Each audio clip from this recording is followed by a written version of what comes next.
ரொம்ப ஏற்றி வீட்டில் திட்டு வைக்கிறான்னு நினைக்கிறேன். அதனால அவங்களுக்கெல்லாம் கம்ப்ளைண்ட் பண்ணியிருக்கிறான். பேரண்ட்ஸாக இருக்கிறவங்க, பெற்றோர்களா வாப்பாவா அம்மாவா இருக்கக்கூடியவங்க ரொம்ப ஏசாதீங்களை அப்படின்னு சாப்பிட்டுருக்காங்க.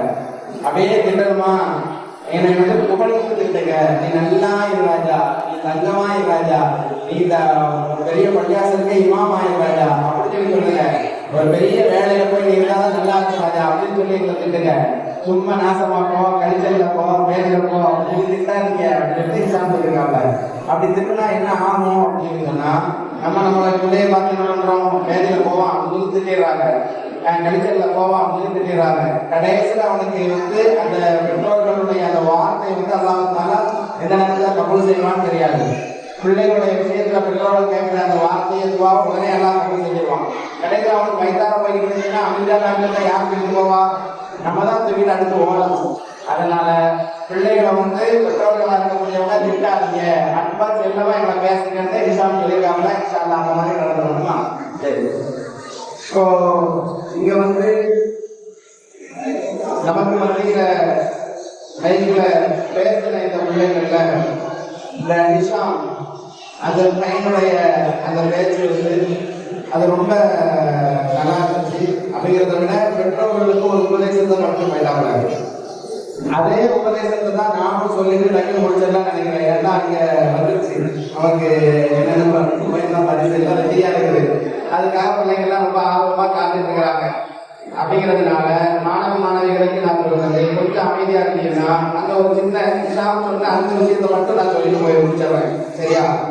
நிஷாம் சொன்னாங்க, பெற்றோர்களா இருக்கிற நீங்க சின்ன பிள்ளைக்கு தான் நாங்க கொஞ்சம் சேட்டை பண்ணதான் செய்வோம். அதனால நாங்க அப்படி சேட்டை பண்ணும் போது நீங்க எங்களை வந்து திட்டாதீங்க, ஏசாதீங்க, எங்களுக்காக நீங்க துவா செய்யுங்க அப்படின்னு சொல்லிட்டு நான் உங்களுக்கு ஒரு கதை சொல்றேன் அப்படின்னு ஒரு செய்தியை சொன்னாங்க. அது லேசா அப்படி போட்டுட்டு போயிட்டாங்க. அது என்ன கதை அப்படிங்கிறத நான் உங்களுக்கு இன்னைக்கு தெளிவா சொல்லலாம். சரியா? அது என்னன்னா, அது கதை இல்ல, உண்மையிலே நடந்த நிகழ்வு. அப்துல் ரஹ்மான் சுதைசி அவர் யார் அப்படின்னா மக்காவுடைய இமாம். அந்த அப்துல் ரஹ்மான் சுதைசியினுடைய அந்த கிராத்தை கேட்காதவங்க இங்க யாரும் பெரியவங்க இருக்க மாட்டாங்க. எல்லோரும் அப்துல் ரஹ்மான் சுதைசியினுடைய கிராத்தை கேட்டிருப்பாங்க. அப்ப அந்த அப்துல் ரஹ்மான் சுதைசி கொஞ்சம் வருஷத்துக்கு முன்னாடி மக்காவினுடைய இமாமா இருந்தவர் மதீனாவினுடைய இமாமாக அவரை வந்து ப்ரொமோட் பண்ணாங்க. மக்காவுக்கும் மதீனாவுக்கும் இமாம். இது எல்லோருக்கும் அந்த வாய்ப்பு கிடைக்காது. அப்துல் ரஹ்மான் சுலைசிக்கு கிடைச்சது. அதுக்கு என்ன பேர் சொல்லுவாங்க அப்படின்னா இமாமுல் ஹரமை. இமாமுல் ஹரமை, ரெண்டு ஹரமுக்கும் மக்காவுக்கும் மதீனாவுக்கும் இமாம். அதுக்காக வேண்டி அந்த அப்துல் ரஹ்மான் சுலைசி அவர்களுக்கு ஒரு பாராட்டு விழா வச்சாங்க. அந்த பாராட்டு விழால அப்துல் ரஹ்மான் சுலைசி சொன்ன செய்தி என்னன்னா, அதுதான் அந்த நம்ம தம்பி நிஷாம் சொன்னது. அந்த விழா அப்துல் ரஹ்மான் சுலைசி சொன்னார், அதாவது நான் சின்ன பிள்ளையா இருக்கிறப்ப ரொம்ப சேட்டக்கார பிள்ளையா இருந்தேன் அப்படிங்கிற அந்த செய்தி சொல்றதுக்கு முன்னாடி அப்துல் ரஹ்மான் சுலைசி சொல்றாரு, ஜபத்ஷரி அப்படின்னு ஒரு இமாம் இருந்தாங்க. என்ன பேரு? ஜமக்ஷரி. ஜமக்ஷரின்னு ஒரு இமாம் இருந்தாங்க, ஒரு மிகப்பெரிய இமாம், தலை சிறந்த இமாம். அவருடைய கடைசி காலம் எப்படி இருந்துச்சு அப்படின்னு சொன்னா, அவருடைய 2 காலையும் அவர் இழந்துட்டாங்க, ஊனமுற்றவராக ஆகிட்டாங்க. அப்போ தன்னுடைய சுயசரிதை ஒன்றை அந்த ஜமக்ஷரி இமாம் பிற்காலத்தில் எழுதினார். அப்போ அந்த ஜமக்ஷரி இமாம் அதுல சொன்னாங்க, நான் சின்ன பிள்ளையா இருக்கிறப்ப, யார் சொன்ன செய்தி? ஜமக்ஷரி இமாம் சொன்னது. அப்படி சொல்லதான் அப்துல் ரஹ்மான் சுரைசி சொல்றார் தன்னுடைய ஸ்பீச்ல.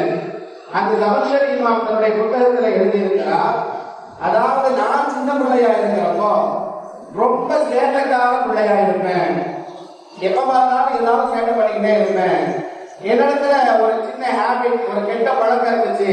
என்ன அப்படின்னு சொன்னா, ஏதாவது குருவி பறவை இருக்குது இல்லையா, அது கிடைச்சது அப்படின்னு சொன்னா அதை நான் பிடிப்பேன். நிறைய பிள்ளைகள்ட்ட அந்த மாதிரி பழக்கங்கள் இருக்கலாம். அந்த ஜமக்ஷரி இமாம் சொல்றாரு, அந்த பறவை அந்த குருவியை பிடிச்சு அதனுடைய காலில் ஒரு நூலை கட்டி அப்படியே அந்த நூலை நான் என் கையில முடிச்சுக்கிட்டு அப்படியே பறக்க விடுவேன். அந்த பறவை அப்படியே பறந்து போகும். அப்படி ரொம்ப தூரம் பறந்து போகும்போது அதை பிடிச்சு நான் எடுத்து என் கையில பிடிச்சு வச்சுக்கிடுவேன். இந்த மாதிரியான ஒரு பழக்கம் என்கிட்ட இருந்துச்சு அப்படின்னு சொல்லக்கூடிய அந்த ஜமக்ஷரி இமாம் சொல்றாரு. ஒரு நாள் அந்த மாதிரி அந்த குருவியை நான் அப்படி நூலை காலில் கட்டி பறக்க விடுகிற போது அது என்ன பண்ணுச்சுன்னா, ஒரு ஓட்டைக்குள்ள, ஒரு பொந்துக்குள்ள போய் நுழைஞ்சிருச்சு. இப்போ இந்த நேரத்துல அந்த பொந்துக்குள்ள நுழைஞ்ச அந்த குருவி இருக்குது இல்லையா, அது வரணும் அப்படிங்கிறதுக்காக அந்த ஜமக்ஷரி இமாம் என்ன பண்ணாங்களாம், அந்த காலில் கட்டிருக்கக்கூடிய அந்த நூலை பிடிச்சு அப்படியே இழுத்தாங்க. அப்படி இழுத்த உடனே அது வரல அப்படிங்கிறதுனால நல்ல கொஞ்சம் அதிகமா ஸ்பீடா நான் இழுத்தேன். இழுத்த அந்த நேரத்துல அந்த குருவியினுடைய காலு ஒடிஞ்சிருச்சு. இத எங்க அம்மா பாத்துட்டாங்க. யார் பாத்துட்டா? ஜமக்ஷரி இமாமுடைய அம்மா பாத்துட்டாங்க. இப்ப ஜமக்ஷரி இமாம் சொல்றாங்க, என் அம்மா அதை பார்த்ததுனால அந்த நேரத்துல என்ன சொன்னாங்க, ஏட்டா சின்ன பிள்ளை தானே, ஏட்டா உன் அநியாயத்துக்கு ஒரு அளவே இல்லாம போயிட்ட, ஒரு வாயில்லாத தீவன், ஒரு சின்ன ஒரு குருவி பறவை, அது காலை அநியாயமா நீ உடைச்சிட்டிய, இந்த மாதிரி ஓன் காலை உடைச்சிருந்தா உனக்கு எப்படி இருக்கும் அப்படின்னு என் அம்மா கேட்டாங்க. அப்ப அதை சொல்லிட்டு அந்த ஜமக்ஷரி இமாம் சொல்றாரு, யார் வேண்டுமானாலும் இந்த வார்த்தையை சொல்லியிருக்கலாம், யார் வேண்டுமானாலும் இந்த வார்த்தையை சொல்லியிருக்கலாம், ஆனா என்னுடைய தாய் அந்த வார்த்தையை சொல்லியிருக்க கூடாது. அந்த அநியாயமா அந்த குருவினுடைய காலனை உடைச்சிட்டிய, இந்த மாதிரி ஓம் கால் உடைஞ்சா எப்படி இருக்கும்னு என்னுடைய தாய் அன்னைக்கு கேட்ட அந்த கேள்விதான் பிற்காலத்துல இன்னைக்கு நான் என்னுடைய 2 காலையும் இழந்திருக்கிறேன் என்பதாக ஜமக்ஷரி இமாம் சொன்னாங்கிற அந்த செய்தியை சொல்லிட்டு, அப்போ அப்துல் ரஹ்மான் சுரைசி சொல்றாங்க, இதே மாதிரிதான் நான் சின்ன பிள்ளையா இருக்கிறப்போ, நான் சின்ன பிள்ளையா இருக்கக்கூடிய அந்த சமயத்துல நான் ரொம்ப சேட்டக்கார பிள்ளையா இருந்தேன். யார் சொன்னா? அப்துல் ரஹ்மான் சுரைசி மக்கா மதீனாவுடைய இமாமாக இருக்கக்கூடியவர். அவருடைய பாராட்டு விழால சொல்றாரு, நான் சின்ன பிள்ளையா இருக்கிறப்போ நானும் சேட்டக்கார பிள்ளையா தான் இருந்தேன். அந்த நேரத்துல என்னுடைய சேட்டை தாங்க முடியாத அந்த சமயத்துல எல்லாம் என்னுடைய உம்மா என்னை பார்த்து சொல்லக்கூடிய வார்த்தை எப்படி இருக்கும் அப்படின்னு சொன்னா, இவன் சேட்டை தாங்க முடியலையே, யாரெல்லாம் இவனை மக்கா மதீனாவுக்கு இமாமாக்கிறேன், யாரெல்லாம் இவனை மக்கா மதீனாவுக்கு இமாமாக்கிறேன்னு அவங்க என்ன சொல்றாங்க அப்படின்னா, மகனால் சேட்டை பண்ணக்கூடிய அந்த சமயத்துல தன்னுடைய மகனை திட்டுறாங்க, ஏசுறாங்க. ஏற்கக்கூடிய வாக்கு எப்படி இருக்குன்னா, நாம நம்மளை எப்படி ஏசுவோமே, கடிக்கிற போவே, பேசிட போவே, என்னதான் சொல்லுவோமே, அந்த மாதிரி இல்லை. கடைசியா மாதிரி நடந்தது, கடைசியா நாம தான் அமைச்சா தூக்கிட்டு ஓடுவோம். அந்த மாதிரி எல்லாம் இல்லாம நீங்க அந்த அம்மா பையன் சேட்டை பண்றதுக்காக சொல்லக்கூடிய வார்த்தை எப்படி இருந்துச்சுன்னு சொன்னா, எல்லாரும் சேட்டை தாங்க முடியல, இவனை மக்கா மதீனாவுக்கு இமாம் ஆக்கிறியாங்களா அப்படின்னு சொல்லிட்டு எங்க அம்மா சொல்லுவாங்க.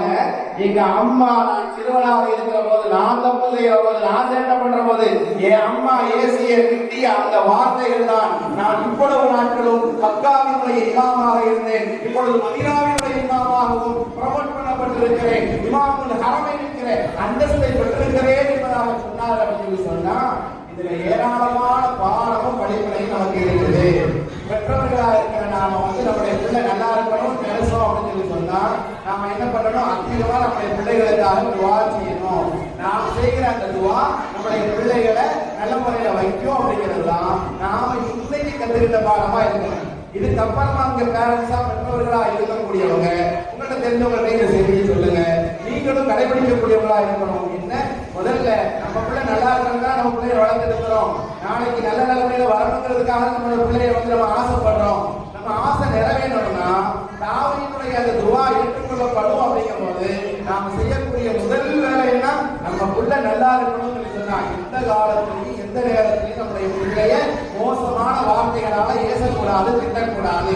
கோபமே வந்தாலும் சரி அவனை நம்ம பொறுமையா அதை ஏத்துக்கிட்டு அந்த நல்ல வார்த்தைகளை தான் சொல்லணுங்கிறதா குர்ஆன் நமக்கு சொல்லி தருது. யாக்கூப் அலைஹிஸ்ஸலாத்து வஸலாம் தன்னுடைய பிள்ளைகள் எவ்வளவு பெரிய தப்பு பண்ணாங்க, அதை விடவா நம்முடைய பிள்ளைக்கு தப்பு பண்ணிட போறாங்க? எவ்வளவு பெரிய தப்பு பண்ணாங்க தெரியுமா அவங்களுக்கெல்லாம்? எவ்வளவு பெரிய தப்பு பண்ணாங்க? தன்னுடைய கூட பிறந்த தம்பி யூசுஃப, அந்த குழந்தைய, அந்த சிறுவரை கிணத்துல தூக்கி போய் போட்டுட்டு ஓனாய் சாப்பிட்டு போயிட்டு அப்படின்னு சொன்னாங்க. கொலை செய்கிற மிகப்பெரிய பாவத்தை செஞ்சாங்க. பெண்ணுக்கு வாப்பாட்ட என்ன சொன்னாங்க, அந்த யூசுஃப ஓனாய் தூக்கி போயிடுச்சுன்னு சொன்னாங்க. எவ்வளவு பெரிய தப்பு! அந்த பாவத்துக்கு அதை கேட்ட யாக்கூப் அலைஹிஸ்ஸலாம் என்ன பண்ணாங்க? ஏசுறாங்களா, திட்டுனாங்களா, அடிச்சாங்களா, திட்டுனாங்களா? எதுவும் செய்யல. சபூரன் ஜமீல், நான் அழகிய பொறுமையா, நான் பொறுமையோட இருந்துக்கிறேன், பொறுமையா இருந்தாங்க. அவங்க பொறுமையா இருந்ததன் விளைவாக தன்னுடைய பிள்ளைகளை திட்டாததின் காரணத்தினால்தான் பிற்காலத்தில் அந்த பிள்ளைகள் எல்லாம் மறந்திருக்கக்கூடிய ஒரு வாய்ப்பு கிடைச்சது. யூசுப் அலைஹிஸ்ஸலாம் அவர்களோட சேரக்கூடிய ஒரு வாய்ப்பு கிடைத்தது. அந்த மிஸ்ர் தேசத்துக்கு அரசர்களாக, மந்திரிகளாக அந்த பிள்ளைகள் எல்லாம் ஆனாங்கிறது குர்ஆன் சொல்லி தரக்கூடிய வரலாறு. நம்முடைய பிள்ளைகள் தலை சிறந்த பிள்ளைகளாக வாழ வேண்டும், வளர வேண்டுமானால் முதல்ல நாம் செய்ய வேண்டியது பெற்றவர்களாக இருக்கக்கூடிய நாம் பிள்ளைகளை பேசக்கூடாது, திட்டக்கூடாது அப்படிங்கிறதுதான். நம்முடைய பிள்ளைகள் நல்ல பிள்ளைகளாக இருக்கணும் அப்படிங்கிறதுக்காகவாவது நாம் என்ன செய்யணும், நல்லவர்களாக வாழ வேண்டும். நம்மை நாம் திருத்திக் கொள்ளணும். நாம போய் சொல்லுவோம், பிள்ளைகிட்ட போய் சொல்லாதன்னு சொல்றோம். நாம டிவி பார்க்கிறோம், பிள்ளைகளை டிவி பார்க்காதன்னு சொல்றோம். நாம செல்போனை கையில வச்சு நோண்டிக்கிட்டே இருக்கிறோம், பிள்ளைகிட்ட செல்போனை கையில எடுக்காத, கேம் விளையாடாதன்னு சொல்றோம். எப்படி எடுபடும்? எதுவுமே எடுபடாது. நம்முடைய பிள்ளைகள்கிட்ட மாற்றம் வரணும், நம்முடைய பிள்ளைகள் திருத்தணும் அப்படின்னு சொன்னா பெற்றவர்களாக இருக்கிற நம்மிடத்துல மாற்றம் வரணும். நம்ம பிள்ளைகளுக்காவது மாறி ஆகணும். அப்படி மாறலன்னு சொன்னா எந்த மாற்றத்தையும் நம்முடைய பிள்ளைகளிடத்துல எதிர்பார்க்க முடியாது என்பதை கவனத்தில் வைத்துக் கொள்ள வேண்டும்.